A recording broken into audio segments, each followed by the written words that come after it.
Estamos iniciando mais um programa Diálogo sobre a Vida, em que eu, Eduardo e o Marcos conversamos sobre os ensinamentos de Krishnamurti.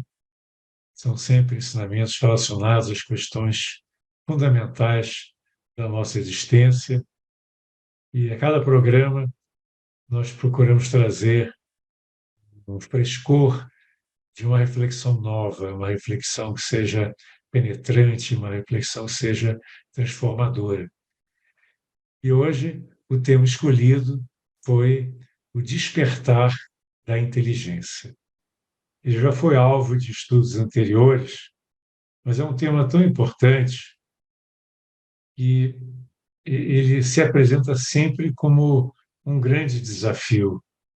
Então, eu sugeri que nós abordássemos esse tema com uma mente nova, porque às vezes você fala, mas isso aí eu já estudei antes, isso aí já foi debatido anteriormente, mas como diz o Krishnamurti, o que nós temos armazenado na memória pertence ao domínio do tempo, pertence àquilo que, de alguma maneira, é o passado, não tem a vitalidade de algo que se descobre na medida que você se abre, na medida que você dialoga, investiga. E, em se tratando de um tema dessa magnitude, qual é a função do pensamento, aonde que ele pode encontrar o seu limite e como que a inteligência pode se manifestar em nossa vida, o que que isso aí transforma e o que que vem a ser inteligência. Então, são muitas questões que nós temos envolvidas nessa investigação de hoje. E eu queria começar com uma definição que está nos dicionários, né, de inteligência, que vem da raiz da palavra inteligência, que é interlegere, ou seja, ler entre, né? Então, nós podemos dizer assim que seria uma espécie de ler aquilo que não está explícito na palavra, porque a palavra é um símbolo, tanto a palavra falada como a palavra escrita. Ela aponta para uma realidade que está além dela. Ela é um meio de comunicação. As palavras e as frases foram criadas para que houvesse um relacionamento, para que houvesse uma transmissão do que se estava pensando, sentindo ou investigando. Então, quando se fala em interlegere, né, o David Bohm coloca até que seria assim como se fosse ler entre as linhas, né? Aquilo é você entender aquilo que não está explícito, mas está implícito nas palavras. A inteligência é essa capacidade de extrair significado de algo que é apenas a letra, né? E a letra, como a gente sabe, é algo morto, né? É algo estático, né? Se você lê um livro, a letra em si não tem vitalidade. O que importa é aquilo que você consegue apreender e entender a partir das palavras.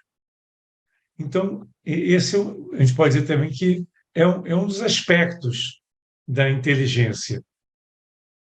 Mas a inteligência é algo assim difícil de ser estudada, porque ela não pode ser medida, né? Pelo menos da maneira como o Krishnamurti coloca, ela é imensurável. A, assim, a sagacidade mental, a capacidade de raciocínio pode ser medida. E, às vezes, as pessoas até utilizam o QI como uma forma de medir inteligência, mas o QI não mede inteligência. O QI mede a capacidade de você resolver problemas, a capacidade de memória, capacidade de resolver um enigma. Então, isso é algo que está dentro do domínio do tempo, algo que está dentro do domínio do pensamento. E, segundo Krishnamurti, a inteligência ela não pertence ao domínio do pensamento, porque o pensamento é o passado. O pensamento é tudo aquilo que você acumulou, que você cultivou, que você entende como sendo certo, errado. Ele só trabalha no campo da dualidade. Já a inteligência, ela transcende a dualidade. E ela transcende, inclusive, a individualidade. Isso pode parecer um pouco estranho, né? Que a inteligência transcenda o indivíduo. Mas existe uma lógica nisso, né? Porque o indivíduo ele é algo que se vê separado dos demais. Eu estou aqui e os outros indivíduos estão do lado de lá, né? Existe aquela dicotomia, eu e você, as minhas ideias e as suas, a minha visão de mundo e as suas. Então, isso aí está dentro do domínio da dualidade, da dicotomia, e é por isso que as pessoas estão sempre discutindo e surgem crises, surgem problemas de relacionamento, porque essa nossa mente, que está sempre centrada no pensamento, ela não consegue entender o todo. Ela é fragmentária, ela vê sempre as partes e vê uma projeção das coisas, e não a coisa em si. O problema é que, geralmente, as pessoas querem entender a inteligência através do próprio pensamento. E aí fica difícil, né? Como é que o pensamento vai entender algo que está além do próprio pensamento? Porque o pensamento tenta enquadrar, então, a inteligência no domínio do conhecido. Só que nós não queremos compreender a inteligência como sendo algo do domínio do tempo, do domínio do conhecido. A inteligência, a gente pode dizer que está associada a, a, a um princípio, a uma dimensão que está muito além do pensamento. E aí o Krishnamurti fala o seguinte, né, para nós investigarmos. Né? Eu quero ter que o Marcos dê continuidade depois que eu mencionar essa colocação do Krishnamurti. E somente quando o pensamento percebe a sua incapacidade de entender a realidade na sua plenitude, o pensamento que foi treinado para resolver problemas, quando ele vê que existem certas questões que estão além da sua capacidade. Aí ele diz, então, há a possibilidade do pensamento se aquietar e aí algo que é novo, algo que é fresco, se manifestar. E aí, Marcos?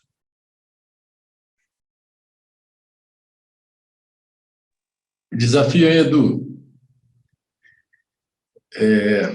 Tema bastante sensível e importante, e a gente volta a ele para olhar de uma maneira nova, né?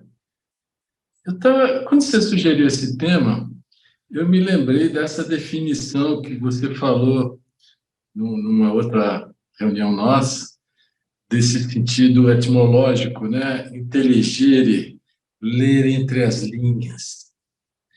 E eu fiquei refletindo. Será que nós conseguimos ler a nossa própria vida entre as linhas? A sucessão de acontecimentos dela? Porque o que acontece, Edu?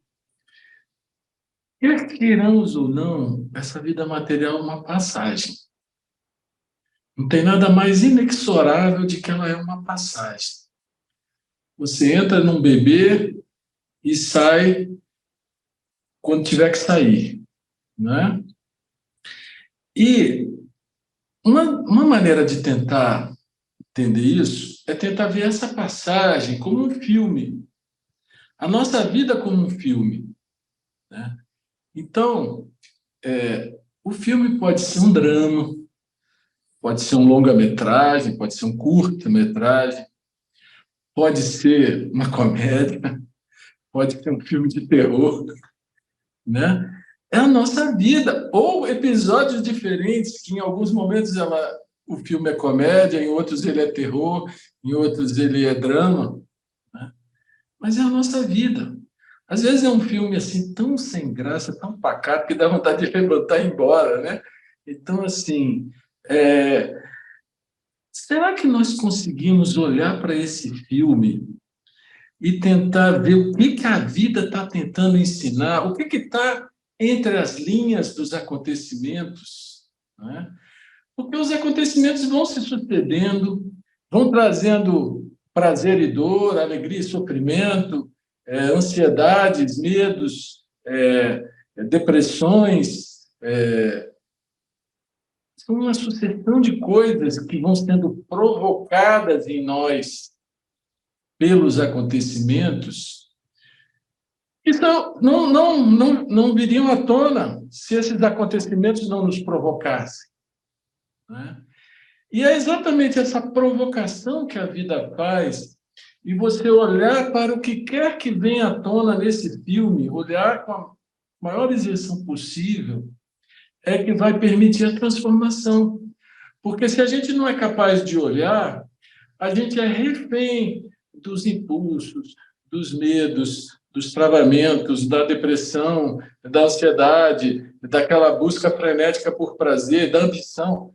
Se a gente não é capaz de ver essas coisas vindo à tona em nós, na nossa subjetividade, né, elas nos levam para lados os mais diferentes, os mais contraditórios, né, e a gente vai levando pancada de um lado, sendo alisado, lisonjeado de outro, e é uma vida um tanto quanto incoerente, caótica, né? Então, assim, cara, tentar ver esse filme da forma mais imparcial possível, aprender com o passado, não ficar preso ao passado, mas extrair a essência das experiências do passado, que, segundo a literatura teosófica, no período entre vidas, no Devachan, a gente tem que assimilar as experiências vividas, né? Só que a gente não pode assimilar a essência delas, o ensinamento essencial, em vez de ficar carregando a mágoa, ficar carregando a dor, ficar carregando o preconceito. Será que a gente não pode, em vida, assimilar a essência dessas experiências, né? E aprender, olhar para essa vida de forma inteligente, né? Eu acho que esse é um ponto bem importante, né? Porque não adianta a gente ficar aqui falando, inteligência é isso, inteligência é aquilo, e ficar na teoria. A gente tem que ir para o viver de cada um de nós, né? E assim, uma coisa que tem que ficar bem clara, bem clara: inteligência não tem nada a ver com esperteza, tem nada a ver com sagacidade, né? É um estado de consciência que flui em harmonia com amor, com sabedoria, né? Totalmente diferente dessa esperteza que é egóica do se dar bem, levar vantagem, só quero o que me dá prazer, não quero o que me incomoda, né? Então, essa sagacidade ou esperteza é talvez essa energia criadora universal aprisionada no ego, aprisionada na consciência restrita ao que é pessoal. Só que essa consciência pessoal, ela precisa se abrir para o universal para ser lavada, limpada, oxigenada por essa energia livre e criadora que não pertence a ninguém, que pertence a todos, que pertence ao universo, né? Então, nós temos que sair da concha do pessoal, dos interesses, né, do meu, né, para, de alguma forma, nos abrirmos. E você fala o nome que quiser, chama de Deus, chama de absoluto, chama de consciência universal, chama de eterno, não importa o nome. É algo que transcende o pensamento, como você falou, né? Que o pensamento, quanto mais sereno ele tiver, mais receptivo ele vai estar a essa coisa que também na literatura teosófica se chama Budi, né? Enfim, os nomes nunca são a coisa. O que interessa é a gente não ficar preso em palavras, né? Saber dar a volta nelas para tentar mostrar com a maior clareza possível a coisa. Mas essa coisa cada um tem que ver por si mesmo. Nenhuma outra pessoa pode mostrar. Você pode ficar falando em Budi, você pode ficar falando em dimensão criadora, ou em poder universal, ou Deus, ou o nome que você quiser. Vai ficar no campo das palavras, porque a pessoa tem que descobrir isso por ela. Ela tem que achar na sua intimidade mais profunda, né, essa capacidade de pôr ordem na casa para que essa coisa mais sutil possa vir, né?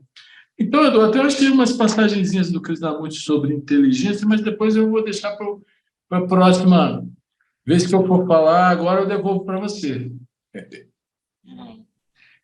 Você colocou bem, Marcos, que uma vida inteligente, se a gente pode colocar assim, é uma vida não repetitiva, uma vida que não está baseada em condicionamentos.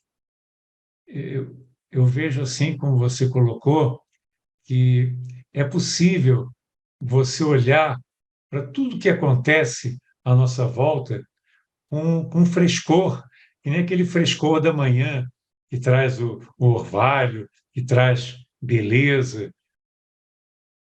A vida repetitiva é uma vida que não tem beleza, é uma vida que se esgotou praticamente, né? Que definhou, porque não consegue perceber a grandiosidade da vida, a grandiosidade da manifestação, com toda a sua beleza, com todo o seu fascínio, o seu encanto. Então, eu gosto muito de uma definição de que uma pessoa que desenvolveu a inteligência, se é que talvez a palavra desenvolver não seja a palavra certa, né? Uma pessoa que despertou para a inteligência, ela é uma pessoa sensível. A sensibilidade, no sentido de você perceber as coisas como elas são, perceber as necessidades das pessoas que estão à sua volta, né? A sua esposa, seu amigo, seu irmão, seu filho. Esse tipo de sensibilidade é algo que não é mecânico, né?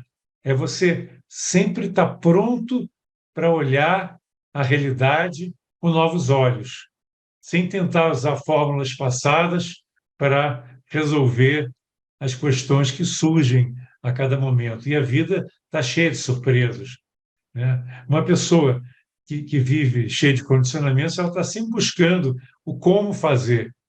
E esse como fazer é baseado na memória, em fórmulas gastas, em fórmulas que alguém ensinou, em receitas que talvez tenham dado certo num dado momento, mas não tem a vitalidade que é necessária para você olhar e resolver uma situação que está fluindo, que é nova, que está ali surgindo diante de você e aguarda uma ação da sua parte.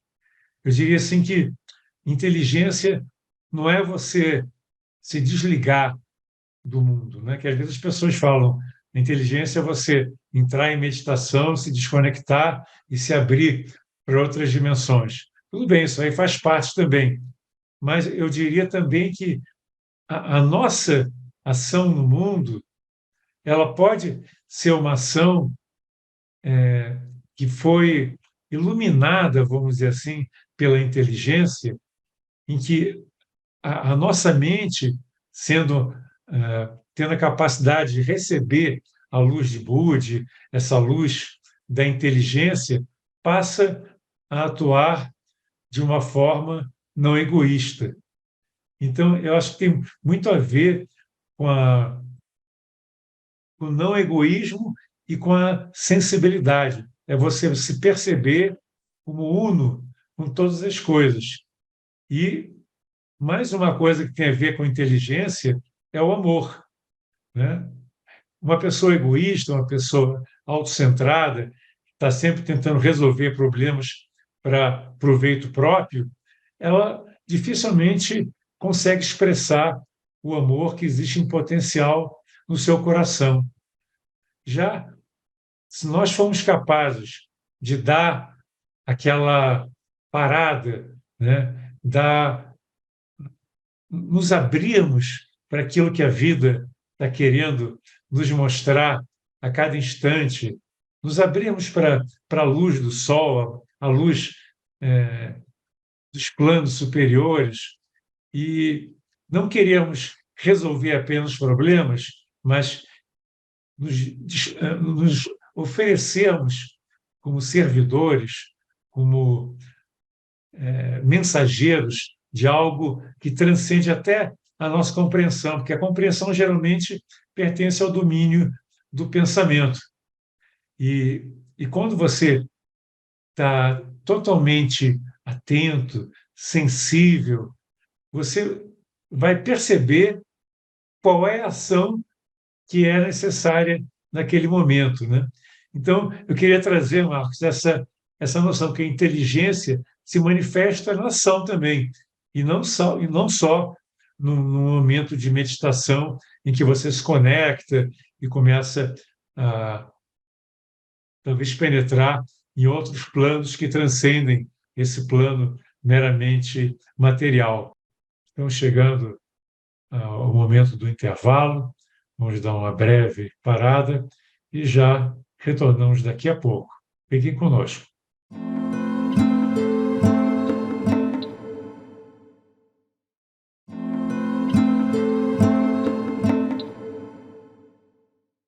Estamos de volta no programa Diálogo sobre a Vida, refletindo sobre a obra de Jiddu Krishnamurti. E o tema de hoje é o despertar da inteligência. E essa meditação faz parte da vida espiritual, mas eu diria que, já que nós estamos aqui nesse mundo, existe um trabalho a ser feito. E, através do pensamento, nós não somos capazes de entender exatamente o que precisa ser feito. Porque o pensamento, ele, de certa maneira, ele não é inteligente. A inteligência não pertence ao pensamento, mas o pensamento pode ser iluminado pela inteligência. O que você acha, Marcos? Edu, a inteligência pode botar ordem no pensamento, que é uma das coisas mais difíceis, né? Mas olha só, você relacionou inteligência com sensibilidade. Olha só o que o Krishnamurti fala. E depois, em seguida, nós vamos ver a relação da inteligência com conhecimento, né? Olha o que ele fala. O acúmulo de conhecimentos não reflete necessariamente uma mente inteligente. Tampouco a capacidade e o talento. Mas a sensível percepção da vida, de seus problemas, contradições, aflições e alegrias, revela a sabedoria. A sensível percepção da vida, né? Revela a sabedoria.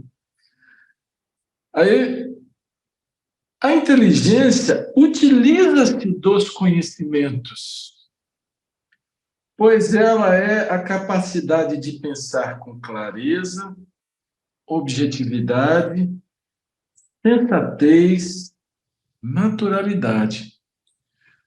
Consequentemente, é isenta de emoção, preconceito, preferências ou inclinações pessoais.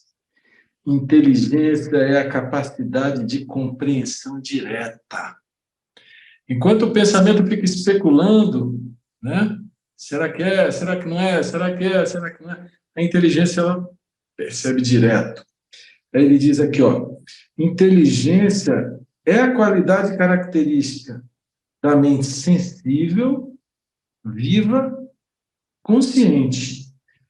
Ela não se prende a nenhum juízo ou avaliação pessoal e faculta imparcialidade e lucidez ao pensamento. Olha que fantástico. Porque tem gente que lê o Krishnamurti e talvez absorve de uma forma superficial.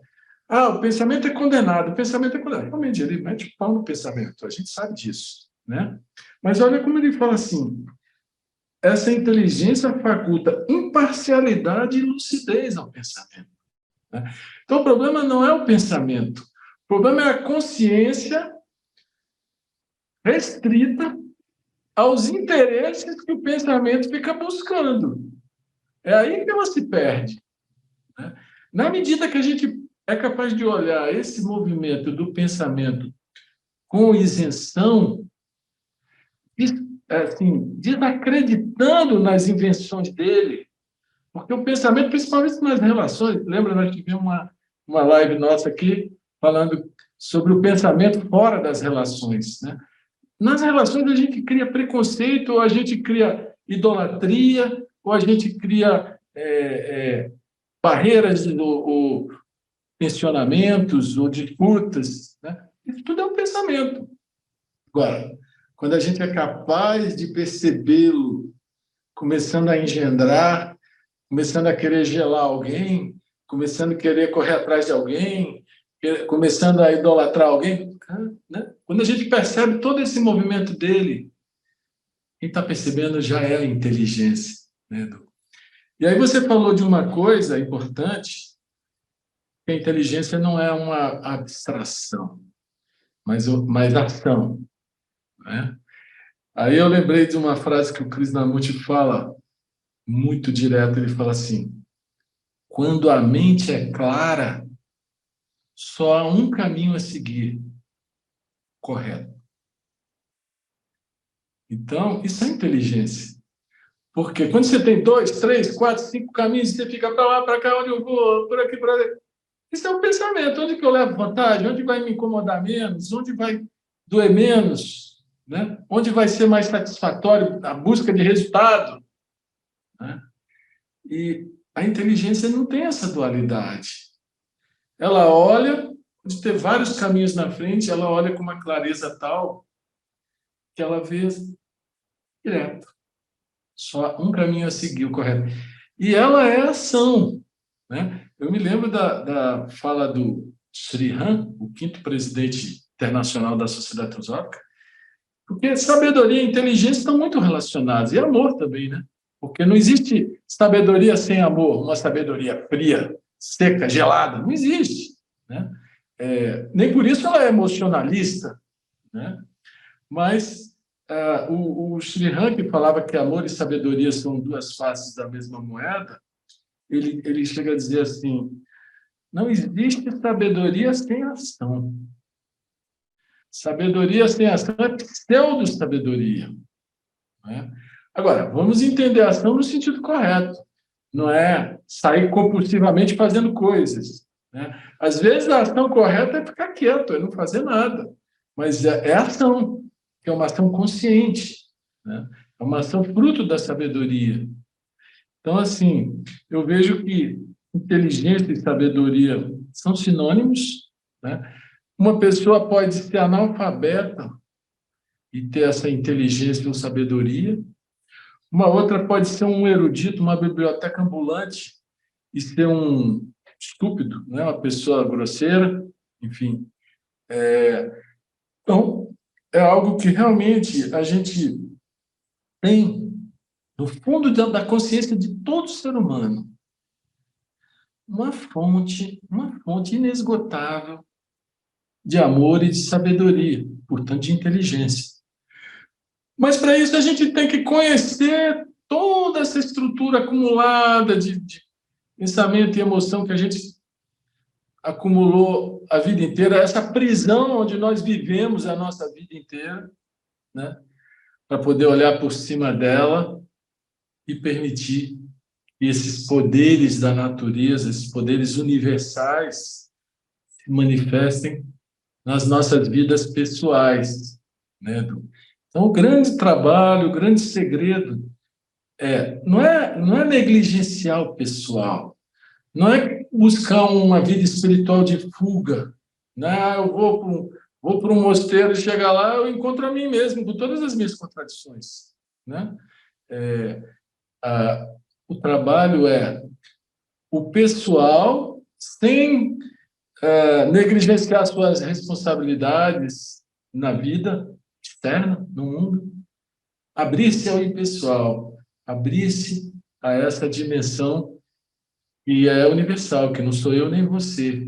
É uma energia poderosa que todo mundo pode ter acesso. Basta compreender a si mesmo, compreender um pouquinho da natureza humana, soltar aquelas coisas que estão prendendo e impedindo o fluxo natural dessa inteligência, dessa sabedoria, para que ela nos transforme e transforme o mundo também, né, Edu? E o Krishnamurti fala uma coisa que eu acho muito interessante, que a inteligência não é pessoal, né? Isso está mais ou menos na linha do que você estava falando. E o que é pessoal é a nossa vontade, são as nossas memórias, o nosso conteúdo mental, mas a inteligência tem a ver com a ordem cósmica, né? Às vezes é até difícil você definir através de palavras, né, o que vem a ser essa inteligência, mas certamente ela não pertence ao domínio do pessoal.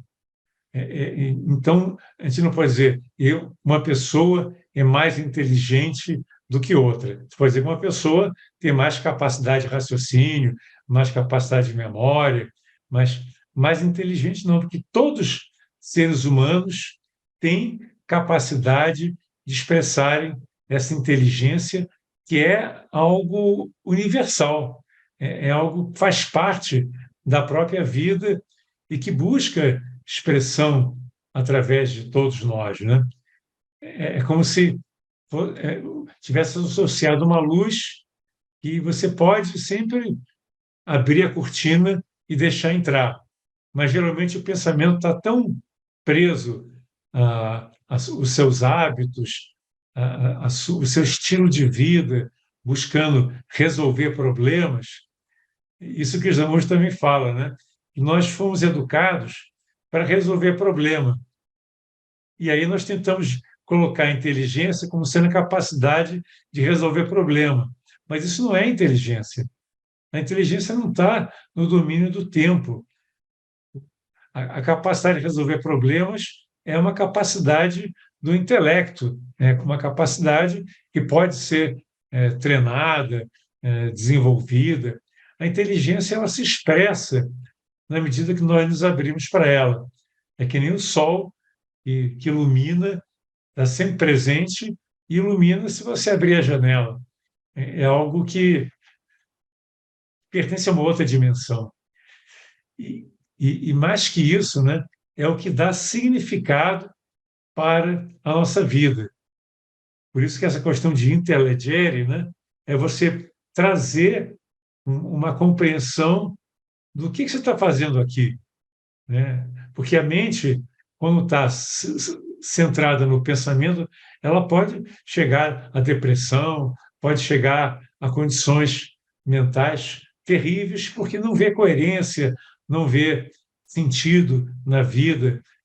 A inteligência justamente nos permite ver significado, nos colocar dentro de uma perspectiva muito maior, que vai nos trazer, inclusive, a possibilidade de sermos felizes. Porque enquanto você está querendo só atingir objetivos egoísticos, né? Ficar mais rico, ter uma conta bancária bem gorda, ser poderoso, ser bem visto, tudo isso aí gera uma guerra, né? Uma contínua busca de prazer, busca de conseguir uma coisa ou outra, e para isso as pessoas usam o seu pensamento, a sua sagacidade, mas chega um momento que elas cansam, né? E verificam que elas não estão satisfeitas ainda, que a vida não têm ainda aquele significado que elas estão buscando.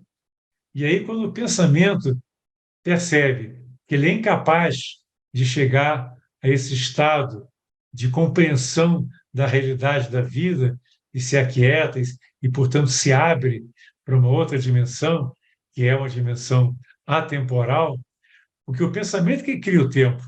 Isso também é um ensinamento do Krishnamurti muito interessante, né, Marcos? O pensamento e o tempo são coisas relacionadas, né? A ideia do passado, presente e futuro são intimamente ligados ao pensamento. A inteligência é atemporal e ela não pertence a ninguém, ela é. Você pode se abrir para ela e passar a atuar nesse mundo como um mensageiro dessa inteligência, aclarando, trazendo a paz, trazendo o amor, enfim, sendo um ser humano que está conectado, que está vivendo com um significado, vivendo com amor e percebendo que ele faz parte dessa grande sinfonia universal. Edu, nessa tua fala aí, se relacionou problemas, solução de problemas, se relacionou o tempo, né? Krishnamurti fala disso às vezes, né? O que é um problema? O problema é aquilo que a gente não consegue compreender. Tem problemas e problemas. Imagino que um problema técnico precise ser resolvido pelo pensamento, sim. Você, Edu, é um engenheiro eletrônico que fabricava monitores para radares de navio. Está certo ou está errado?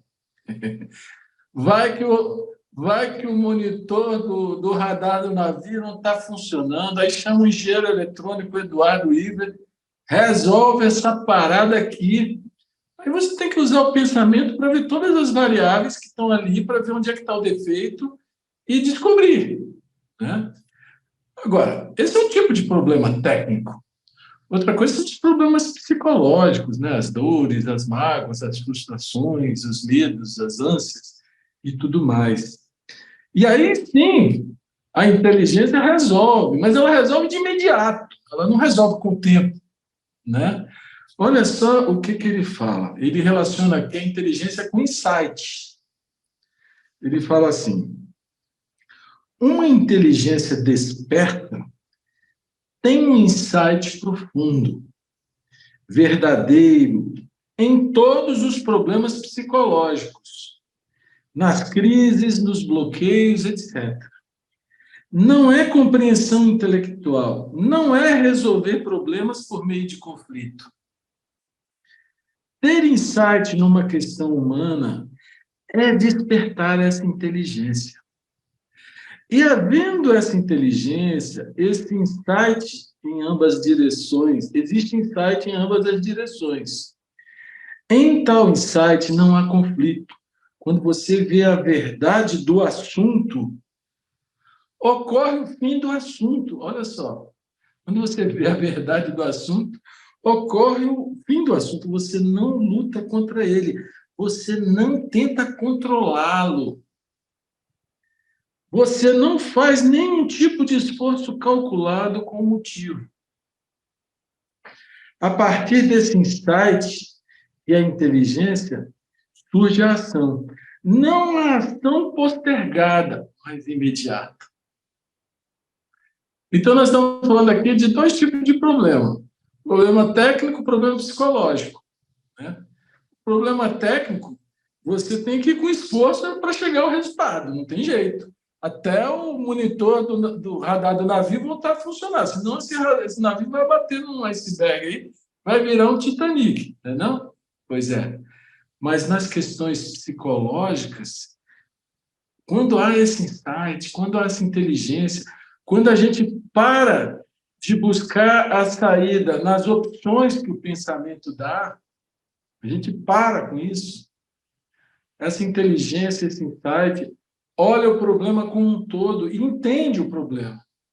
problema, na verdade, ele é a própria dualidade, né? Que são os múltiplos quereres contraditórios entre si, né? Então, assim, a partir desse insight que é a inteligência, surge a ação, não a ação postergada, mas a ação imediata, né? Então, aconteceu a compreensão do assunto, acabou o assunto. Está resolvido o problema. O problema é aquilo que a gente não é capaz de compreender. E se a gente se colocar numa postura de humildade, eu não sei, e não ficar querendo que o pensamento resolva, né? Ficar com a pergunta, ficar com aquele questionamento aberto, né? O insight vem e o problema se dissolve. Então, é muito fantástico esse tema, cara, porque isso tem um poder extraordinário. É que nem um raio que cai na cabeça da gente para transformar a gente, né? Isso não é... Nós não estamos falando do sexo dos anjos. Nós estamos falando de uma coisa que todo mundo tem e que pode ter mais na medida em que perceba que é o pensamento que cria todas as ilusões. Por isso que é importante a sensibilidade, né? É você verificar se você está agindo baseado nos seus quereres, ah, nas suas paixões assim, mundanas, vamos dizer assim, no desejo de conseguir coisas para o seu eu, ou se você está agindo, buscando a solução para um problema que é da humanidade. É muito diferente, né? Você olha para a humanidade e vê, existe pobreza, né? Existem pessoas sofrendo, e você age naturalmente. Isso não é uma ação premeditada, egoísta, você simplesmente sabe que você pode fazer alguma coisa, porque você está uno com todas aquelas pessoas que estão sofrendo.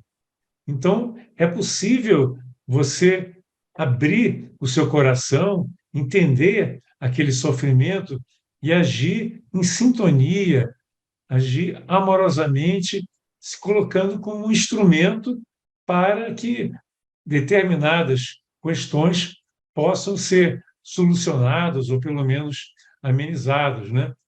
Eu acho que a inteligência nunca tem a ver com pensamento egoísta, mas ela pode justamente ser utilizada para que nós venhamos a resolver problemas que não são do eu, são questões que o nosso ser está buscando trabalhar como parte do seu Dharma, como parte da sua missão de vida. Aí a inteligência entra para te mostrar, é isso que você tem que fazer, você vai lá e faz, como você falou. Não há dúvida, não há três opções. Existe o dever, você vai lá e cumpre aquele dever, e com isso você fica satisfeito, porque não havia outra possibilidade. E aí você realizou aquilo que precisava ser feito. Nem tudo você consegue fazer, né? Aí é o pensamento que entra, se eu queria fazer mais. Não, você faz aquilo que está dentro das suas possibilidades, dentro dos seus recursos, dentro dos seus dons.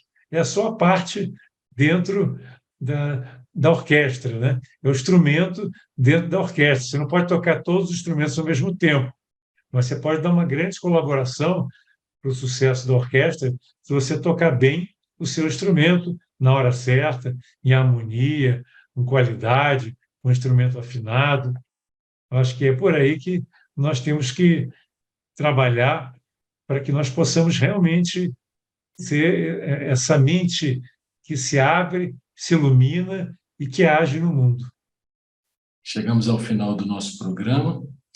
Vocês podem continuar nos assistindo na TV Supre, no canal da TV Supre no YouTube e também no canal da Sociedade Teosófica no Brasil, no YouTube. Até o nosso próximo encontro.